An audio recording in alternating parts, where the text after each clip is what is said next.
মুসলিম দেশগুলো পারমাণবিক শক্তি অর্জন করবে এ যেন কল্পনাতেও হতে দিতে চায় না যুক্তরাষ্ট্র ইসরায়েল। আর তাই পারমাণবিক শক্তি অর্জন করায় পাকিস্তানকে একদমই সহ্য করতে পারে না তারা।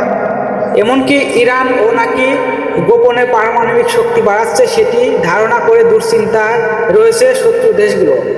তাই ইরানের পারমাণবিক কেন্দ্রগুলো বরাবরই মাথা ব্যথার কারণ ট্রাম্পের ও নেতানিয়াহুর।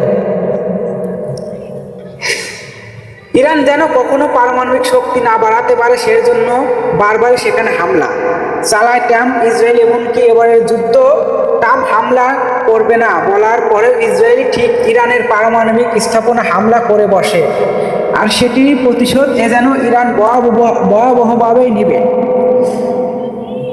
তা বোধ হয় আজও করতে পারেনি নেতানিয়াহু দেশগুলো ইসরায়েল। ইরানের নেতানিয়াহু পারমাণবিক স্থাপনায় হামলা করা বরাবরে এবার ইসরায়েলের দিমনা পারমাণবিক রিসার্চ সেন্টারে ক্ষেপণাস্ত্র ছুড়েছে ইরানের বিপ্লবী ঘাট বাহিনী, আর তাতেই তছনছ হয়ে গেছে সেই অঞ্চলে। এমনকি তাতে ইসরায়েল দক্ষিণ অঞ্চল ও শহরে দিমনা ও আরবে সঠিক মানুষ আহত নিহত হয়েছে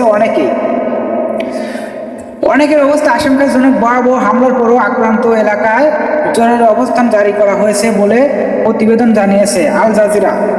ইরানের বিপ্লবী গার্ড বাহিনী আইআরজিসি অবশ্যই দাবি করেছে এই হামলায় ইসরায়েলের 2 শতাধিক মানুষ প্রাণহানি রয়েছে, তবে ইসরায়েলের পক্ষ থেকে কারো নিহতের খবর নিশ্চিত করা হয়নি। যদিও ইসরায়েল সামরিক বাহিনী আইডিএফ এর মুখপাত্র জানান, হামলার সময় দেশটি আকাশ প্রতিরক্ষা ব্যবস্থা সক্রিয় থাকলেও দিমুনা ও আরাদে এলাকায় ঠিকঠাকভাবে কাজ করেনি, ফলে শত শত কেজি ওজনের ওয়ারহেড যুক্ত 2টি ব্যালিস্টিক ক্ষেপণাস্ত্র সরাসরি আঘাত এনেছে।